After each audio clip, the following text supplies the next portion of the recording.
Tá fáilteóta gan níos an gaiid seo faoin chuirsa ag level si dó nó ardleibhéal dó de chud Ghaelteanga a bheits a bhúine go mbeon éman O'Donnell ó thús fhí feabhra a ré.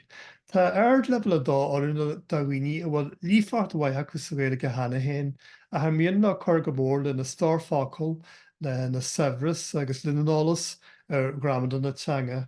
Bei réimse topicí samúla gceist sa chuirsa agus éagslacht anmhaid ó híomh cleachtaí de. Bei deis na bhreanfartíthe éisteart le míorna an nuachtaí cethir chur gas, altainna ó tuairis.caí a léamh agus cleachtaí gramdaí anú bunaíorú, cála na starfácail agus tuairimí chorniúil faoi cheistan éagsala.